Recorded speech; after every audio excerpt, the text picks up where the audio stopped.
உங்கள்ட்ட ஆல்ரெடி இருக்கிற கிரிப்டோ கரன்சியை வச்சு இன்னொரு கிரிப்டோ கரன்சியை 100% ஃப்ரீயாக எந்த விதமான எக்ஸ்ட்ரா இன்வெஸ்ட்மெண்ட்டுமே இல்லாமல் ஏர்ன் பண்ணிடுன்னு சொன்னால் உங்களால் நம்ப எழுதா? S, 100% possible. இந்த ஸ்ட்ராட்டஜியோட பேரை பார்த்தீங்கன்னு சொன்னால் கொலாட்ரல் ஏர்ட்ராப்ஸ்ன்னு சொல்லுவாங்க. இந்த ஸ்ட்ராட்டஜி எப்படி பார்க்காம சொன்னால், உங்கள்கிட்ட ஆல்ரெடி இருக்கிற குவாலிஃபைட் கிரிப்டோஸை சில பிளாட்ஃபார்ம்களில் நீங்கள் ஹோல்ட் பண்ணுறதுக்காக அந்த பிளாட்ஃபார்ம்கள் வேறு புது டோக்கன்களை உங்களுக்கு ஃப்ரீயாக தருவாங்க. சில நேரம் அப்படி உங்களுக்கு ஃப்ரீயாக கிடைக்கிற டோக்கன்கள் $5 to $10 கூட போகலாம். சில நேரம் $50-100 கூட போகலாம். லைக் உங்களுக்கு ஒரு டோக்கன் ஒன்று கிடைக்குது, அது பெறுமதி $100 பெறுமதியில் கிடைக்குதுன்னு சொன்னால் அது ஸ்ரீலங்கன் பெறுமதிக்கு கிட்டத்தட்ட 30,000 ரூபீஸ். 30,000 ரூபீஸ் உங்களுக்கு ஃப்ரீயாக கிடைக்குதுன்னு சொன்னால் யாரு தான் வேணான்னு சொல்லுவாங்க. ஓகே, இது எந்த பிளாட்ஃபார்மில் கொடுக்காங்கிற பொறுத்து இதோட நேம் மாறுபடும். ஸோ சில பிளாட்ஃபார்மில் பார்த்தீங்கன்னு சொன்னால் இருக்கு, ஆனால் அது எந்த அளவுக்கு ட்ரஸ்ட் வர்த்தியாக இருக்கும்னு சொல்லி நம்ம கேரண்டி பண்ணிடலாம். 100 ப்ரொஜெக்ட் வருதுன்னு சொன்னால் 199 விதமான ப்ரொஜெக்ட் வேர்ஸ்ட்டாக தான் முடியும். அது ஆல்ரெடி ஸ்கேமாக தான் இருக்கும். அதனால் ட்ரஸ்டபுளாக நீங்கள் இதை மாதிரியான ஐஓ அப்படி இல்லாட்டி லான்ச் பூல் அப்படி இல்லைன்னு சொன்னால் அந்த கொலாட்ரல் ஏர்ட்ராப்ஸ்களை கலெக்ட் பண்ணுறதுக்கு பெஸ்ட்டான பிளாட்ஃபார்ம் பார்த்தீங்கன்னு சொன்னால் எக்ஸ்சேஞ்சுகள். அதனால தான் அதோட பேர் ஐஓ இனிஷியல் எக்ஸ்சேஞ்ச் ஆஃபரிங்னு சொல்கிறேன். ஸோ இது எப்படின்னு சொன்னால் ஒரு புது ப்ராஜெக்ட் வந்து அவங்க லான்ச் பண்ணக்குள்ளே என்ன பண்ணுவாங்கன்னு சொன்னால் எக்ஸ்சேஞ்சில் போய் அணுகுவாங்க. எக்ஸ்சேஞ்சிலும் அந்த ப்ரொஜெக்டை நல்லா வெரிஃபை பண்ணி அவங்களுக்கு நல்ல ஃபண்டிங் இருக்குதா, நல்ல டீம் இருக்குதா, அவங்களோட ப்ரொஜெக்ட் நல்ல ப்ரொஜெக்டாக ஃப்யூச்சரில் நல்லா பெர்ஃபார்ம் ஆகிறதுக்கு சான்ஸ் இருக்குதான்னு சொல்லி நிறைய கேட்டகரியில் அவங்கள அனலைஸ் பண்ணி அது ஒரு நல்ல ப்ரொஜெக்டாக இருக்கும்னு சொன்னால் அவங்க என்ன பண்ணுவாங்கன்னு சொன்னால் அவங்களோட எக்ஸ்சேஞ்சில் லான்ச் பண்ணுவாங்க.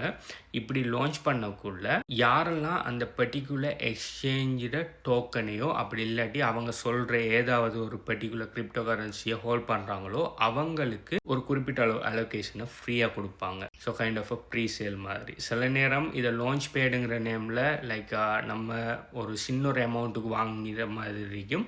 அதுக்கப்புறம் லான்ச் ஆனதுக்கு அப்புறம் அது 10 மடங்கு 100 மடங்கு போகிற மாதிரி இருக்கும். சில நேரம் பார்த்தீங்கன்னு சொன்னால் எந்த விதமான அப்ஃப்ரண்ட் இன்வெஸ்ட்மெண்ட்டுமே இல்லாமல் 100% ஃப்ரீயாக ஜஸ்ட் ஒரு அப்ரிசியேஷன் மாதிரி, அதாவது நீங்கள் அந்த பர்டிகுலர் எக்ஸ்சேஞ்சில் டோக்கனை ஹோல்ட் பண்ணுறதுக்கான ஒரு அப்ரிசியேஷனாக அவங்க இந்த மாதிரியான டோக்கனை ஃப்ரீயாக தருவாங்க. இப்படி தார டோக்கன் பார்த்தீங்கன்னு சொன்னால் கப்பல் ஆஃப் டாலர்ஸில் இருந்து $10, $20, $30, சில நேரம் $100, $200 கூட உங்களுக்கு கிடைக்கும். ஓகே, இது நிறைய விஷயத்தில் தங்கிருக்கு. உங்களுக்கு எவ்வளோ கூடுதலாக கிடைக்குது என்ன மாதிரிங்கிறனால நிறைய விஷயத்தில் தங்கியிருக்குது. ஆனால் உங்கள்கிட்ட இருக்கிற ஒரு டோக்கனை நீங்கள் பார்ட்டிசிபேட், அது குவாலிஃபை ஆன டோக்கனாக இருக்குன்னு சொன்னால் அதை நீங்கள் பார்ட்டிசிபேட் பண்ண வைப்பீங்கன்னு சொன்னால் உங்களுக்கு 100% ஃப்ரீயாக இன்னொரு டோக்கன் கிடைக்கும்.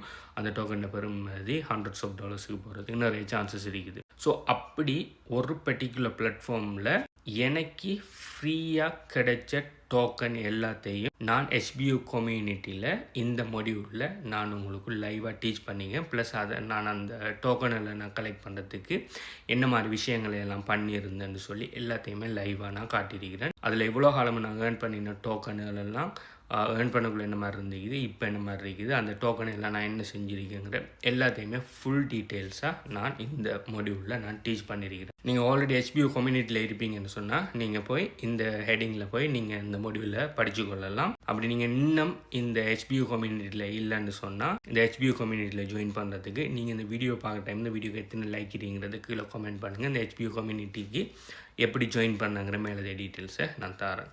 பை.